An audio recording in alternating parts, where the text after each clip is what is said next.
이제 그 200석 이상을 가지면은 이제 한동훈 위원장 말입니다. 이재명 대표와 이제 조국 대표가 스스로를 사면할 것이다라고. 200석 가지고 할 수 있으니까 대의원 제명도 할 수 있고 개헌도 할 수 있고 모든 걸 다 할 수 있습니다. 조국이나 이재명 같은 사람이 스스로 대헌해서 셀프 사면할 수 있습니다. 라고 말씀드린 얘기를 했다고 하는데 이에 대해서 조국 대표님 반응이 좀 궁금해서 여쭤봤고요. 네, 저는 그 말 자체가 이해가 안 되는데 우리나라 헌법상 사면권은 대통령에게 있습니다. 국회가 사면권이 없어요. 200석이 되게 되면 한동훈 비대위원장이 윤석열 대통령에게 사면하라고 건의하겠다는 말인지. 지금 주말 사이에 조국혁신당이 이제 선전해서 14석 이상의 의석수를 차지할 거라는 얘기가 좀 있었는데 이에 대해서 대표님 생각이 조금 궁금하고요.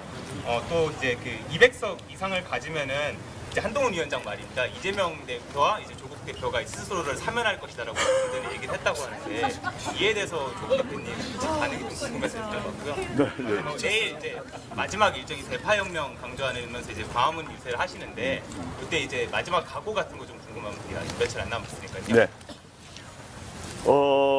일단 그 200석을 민주당 더하기 조국혁신당 통해서 200석을 얻으면 사면을 한다는 얘기인데 그게 이제 저는 그 말 자체가 이해가 안 되는데 우리나라 헌법상 사면권은 대통령에게 있습니다.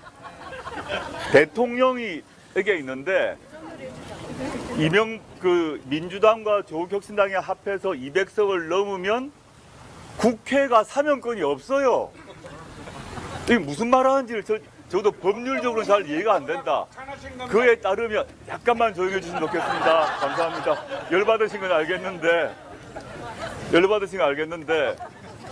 그 말이 뭔지 모르겠다. 추측을 해보면 200석이 되게 되면 한동훈 비대위원장이 윤석열 대통령에게 사면하라고 건의하겠다는 말인지 그건 아닐 것 같은데 말도 안 된다고 생각하고요. 저나 이재명 대표님이나 국법 질서를 존중합니다. 저도 마찬가지고 당연히 그렇습니다. 그 존중할 것이고 국법 질서가 어떻게 그 국법 질서에 따라서 재판이 어떻게 날지는 아무도 모르지만 그 절차에 따를 것입니다. 그런데 그와 별도로 정치 과정에서 선거는 선거이고 표를 통한 심판은 심판입니다. 근데 갑자기 이 한동훈 비대위원장이 그런 엉뚱한 얘기를 한 것은 공포감을 조성하기 위해서라고 봅니다. 마치 큰일이 벌어질 것 같은 전혀 큰일 벌어지지 않습니다. 민주당과 조국혁신당이 합해서 200석을 얻으면 왜 큰일이 납니까? 그걸 두려워하는 사람 딱 몇 사람밖에 없습니다. 누구냐? 그렇죠. 누구? 윤석열, 김건희, 한동훈. 그럼요. 민주당 더하기 조국혁신당을 합해서 200석을 넘는 것을 두려워하는 사람은 시민께서 말씀하신 것처럼 윤석열, 김건희, 한동훈 왜 두려워하지 않습니다. 그걸 왜 두려워합니까? 왜 두려워해야 됩니까? 200석이 있으면 윤석열 대통령의 거부권 오남용을 막을 수 있습니다. 맞습니다.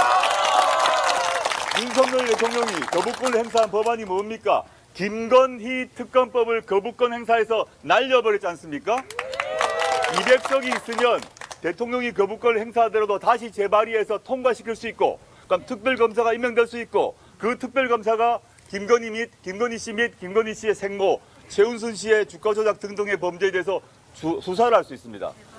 수사를 하고 기소를 하게 되면 200석이 우리가 확보되면 김건희 씨가 법정에 출두하는 모습을 모두 보게 될 것입니다.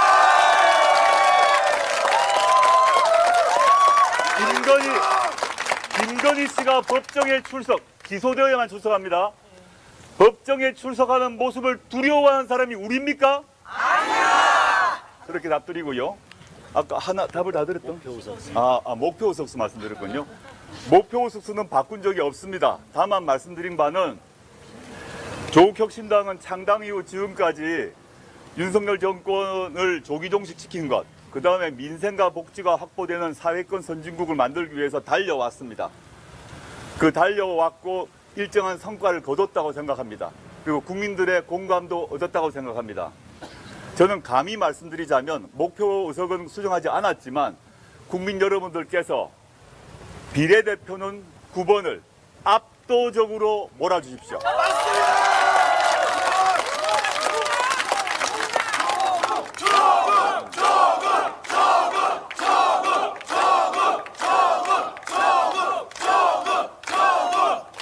압도적으로 비례대표 9번을 찍어주신다면 저희가 지금까지 유지해왔던 기세 그대로, 저희가 창당 이후 지금까지 유지해왔던 그 기세 그대로 4월 12일 이후에도 달려갈 것입니다. 저희가 목표했던 그 목표를 이루기 위해서 절대 좌고우면하지 않고 직진할 것입니다.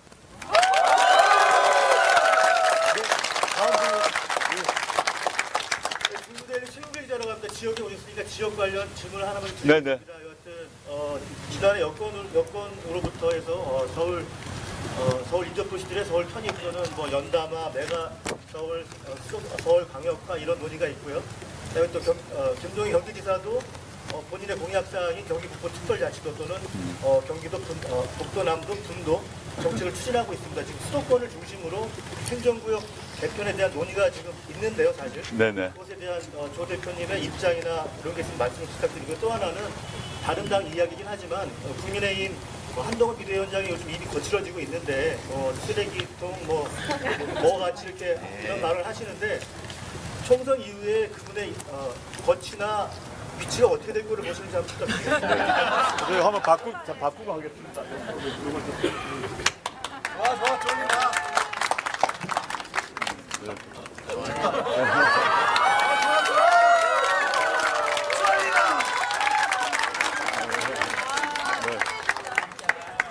조금 전에 저희 조국혁신당 광고가 나갔습니다. 세 번째 광고 맞죠? 한 시간 전에 새로운 광고가 나갔는데 그 광고 마지막에 보면 요게 육성으로 제 목소리가 들어있는 것 같습니다. 예. 일단 여기 질문부터 답하고 가도록 하겠습니다. 예. 지금 말씀하시던 수도권 전체 행정구역 개편 문제가 여야는 물론이고 그리고 그 야당 내에서도 의견차가 좀 있는 걸로 알고 있습니다. 같은 민주당 소속이지만 김동연 지사님 생각하고 이재명 대표님 생각하고 일정한 차이가 있는 것 같고 민주당 내에서도 논의가 이제 시작으로 저는 알고 있습니다. 그 점에 대해서는 저희도 지금 결론을 내기보다는 현재 그 경기도 또 서울 특히 이제 경기와 서울이 거의 생활권이 많이 붙어 있기 때문에 이걸 어떻게 개편할 것인가의 문제는 의견 수렴이 더 필요하다고 봅니다.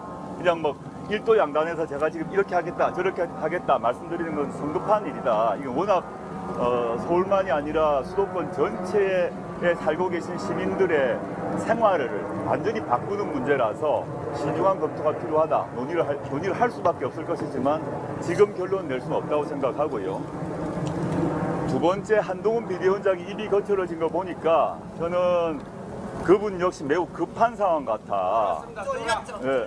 그리고 요런 측면이 있는 것 같고요. 그 다음에 지금 원래 사람이 많이 급해지고 궁색해지고 불안해지면 두 가지가 드러나는 것 같습니다. 평소에 교양 수준이 드러나는 것 같습니다. 그래서 개, 쓰레기, 또 무슨 개폼, 여러 가지 등등의 언어 순화를 좀 하실 필요가 있는 것 같고요. 두 번째, 여러 가지 저에 대해서도 각종 비난을 하는데 저는 4월 10일 이후에 특별히 그분이 공적 영역에서 활동을 못 하실 것 같아서 언급을 안 하는 게 좋겠습니다.